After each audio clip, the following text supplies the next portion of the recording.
صبح سے لے کر شام تک بچہ پڑھتا ہے، ٹیوشن نہ جائے باپ کی ڈانٹ ہے، اسکول نہ جائے باپ کی ڈانٹ ہے۔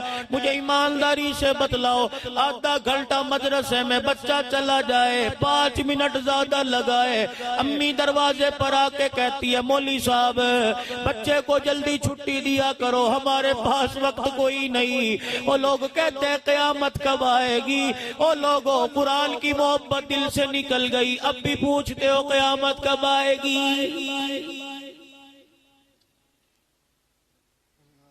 عشاء کی نماز کے بعد اگر تمہاری آنکھوں کا نور باقی ہے، اگر ان آنکھوں سے بدکاری نہیں دیکھی، ان آنکھوں سے بے حیائی نہیں دیکھی، عشاء کی نماز کے بعد ذرا آسمان کی طرف دیکھنا، اللہ اکبر، تمہیں اندھیرے میں کچھ آسمان کے دروازے نظر آئیں گے۔ مجھے بھی نظر آیا، میں نے کہا یہ دروازے کیسے؟ آواز آئی 1400 سال پہلے رات کے وقت آسمان کے دروازے کھل جایا کرتے تھے۔ الہ العالمین کیا ہوئے کرتا تھا؟ فرمایا میرے مقرب فرشتے زمین پر آیا کرتے تھے۔ پروردگار عالم کیا ہوا کرتا تھا؟ فرمایا چنوٹ کی گلیوں میں کچھ میرے چاہنے والے رو رو کے میرے قرآن کی تلاوت کیا کرتے تھے۔ اللہ کریم ان کی تلاوت سے آسمان کے دروازوں کا کیا تعلق ہے کہ جب وہ قرآن کریم بیٹھ کے پڑھا کرتے تھے، انہی دروازوں سے نیچے اتر کر فرشتے ان کے ہونٹوں کا بوسہ لے کے جایا کرتے تھے۔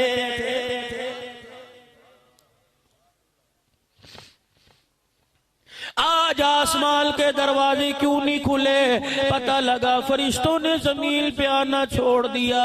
الہ العالمین اس کی وجہ کیا؟ کہ میرے فرشتے نبی کی امت پہ نیچے اترے تھے، گھر گھر جا کے دیکھا قرآن کی آواز نہ آئی، گانے کی آواز آئی، لڑائی جھگڑے کی آواز آئی، آپس کے اندر گالم گلوچ کی آواز آئی، فرشتے روتے ہوئے واپس آ گئے۔ میں نے پوچھا فرشتوں کیا بات ہے؟ عرض کی لگتا الہی رستہ بھول گئے۔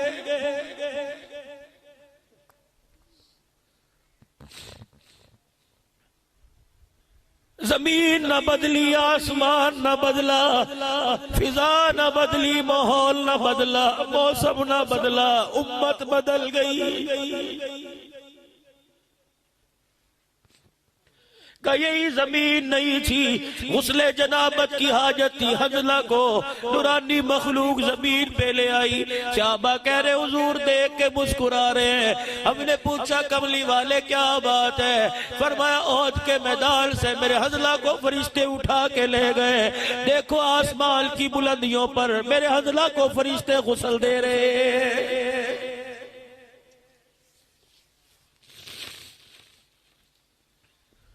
کیا مسجد نبوی میں جبرائیل علیہ السلام آ کے نہیں کھڑے ہو گئے تھے اور آ کے عرض کی تھی کملی والے اپنے ابی بن کعب کو اٹھاؤ، اپنے ممبر پر بٹھاؤ۔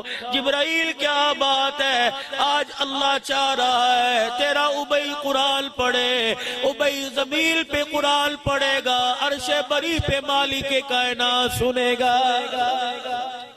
او میرے یار اٹھیو جی، یہاں کے بیٹھ جا، قرآن سنا، میں نہیں کہہ رہا، میرا اللہ کہہ رہا۔ روئے زمین پر قرآن نبی کے غلام نے پڑھا، اللہ جل شانہ نے جنت کے دروازے کھول دیے، جنت کے حور و غلماں کو قرآن کریم سنایا گیا۔ اللہ اکبر، کون قرآن پڑھ رہا ہے؟ کہ میرے نبی کا غلام۔ اللہ اکبر، زمین پر قرآن پڑھ رہا ہے، اس کے قرآن کی تلاوت اللہ کریم جنت کی حوروں کو سنا رہا ہے۔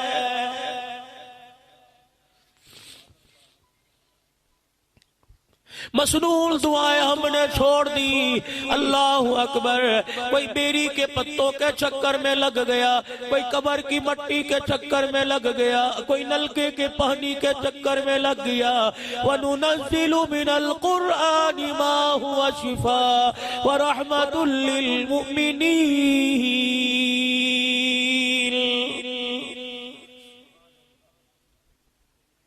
وَإِذَا مَرِضْتُ فَهُوَ يَشْفِينِ فِيهِ شِفَاءٌ لِلنَّاسِ۔ قرآن سے بڑی بھی کوئی شفا تھی؟ کہاں لگ گئے؟ کس دھوکے میں آ گئے؟ آہستہ آہستہ گھر کی عزت اجڑی، آہستہ آہستہ اولاد کی عزت اجڑی۔ میرے عزیزو، اللہ اکبر، دشمن نے گھروں کی عزت نہ چھوڑی، گلیوں بازاروں کی عزت نہ چھوڑی، عوام الناس اور خاص کی عزت نہ چھوڑی۔ آج دشمن آمنہ کے لال کی ختم نبوت والی پگڑی پہ حملہ کر گیا، اور آپ میں ابھی بھی اللہ اکبر گھر میں بیٹھ کے کہہ رہے ہیں اس مسئلے کا حل کیا ہے، کسے قدم اٹھانا چاہیے، پھر بھی بیٹھ کے پوچھتے ہو لوگوں قیامت کب آئے گی؟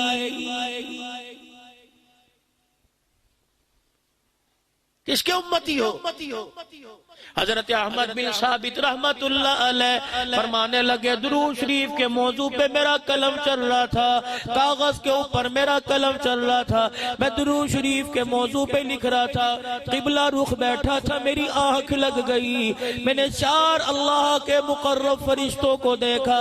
جبرائیل علیہ السلام کی زیارت ہوئی، میکائیل علیہ السلام کی زیارت ہوئی، اسرافیل علیہ السلام کی زیارت ہوئی، اسرائیل علیہ السلام کی زیارت ہوئی۔ مجھے بتایا گیا یہ فرشتہ جبرائیل ہے، یہ میکائیل، اسرافیل، اسرائیل ہے۔ میں نے اسرائیل علیہ السلام کو دیکھا، میں نے ہاتھ جوڑ دیے، میں نے عرض کی مجھے پتہ لگا نبی کی امت کی روح آپ کب کرتے ہو؟ کہنے لگے ہاں میں کب کرتا ہوں؟ میں نے کہا جب باری میری آئے گی میرے پاس آنا، ہاتھ ہلکا رکھنا، نرمی والا معاملہ فرمانا۔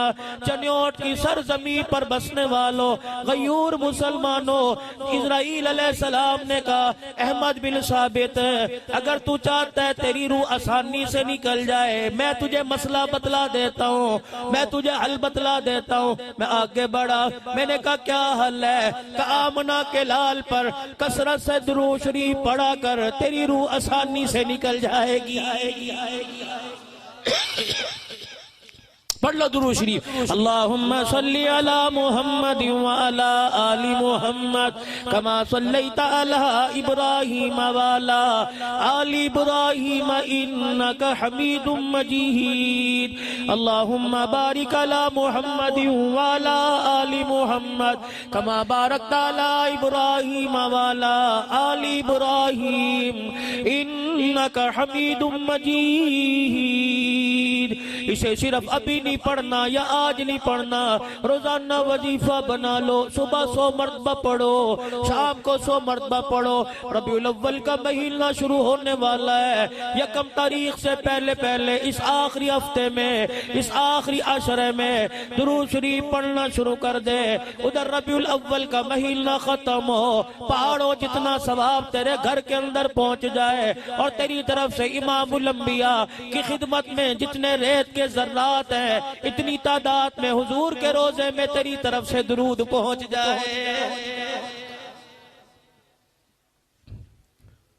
میں نہیں کہتا جھنڈیاں نہ لگانا، میں نہیں کہتا جلوس میں شامل نہ ہونا، اللہ اکبر، میں نہیں کہتا قمقمے نہ لگانا، میں نہیں کہتا عربی چوگا پہن کر ڈاچی پہ نہ بیٹھنا، لیکن سارے کام اس وقت کرنا جب نبی کی نبوت محفوظ ہو جائے، نبوت والی پگڑی محفوظ ہو جائے۔ رب ذوالجلال کی قسم ہے، ادھر پیغمبر کی تاج و تخت میں نبوت پر حملہ ہو گیا، پیغمبر کے نبوت والے تاج پر حملہ ہو گیا، اور پھر تو کچھ نہ کیے بغیر ربیع الاول کا یوم منائے، کھچڑے پکائے، تجھے پکانے کا کوئی حق نہیں ہے۔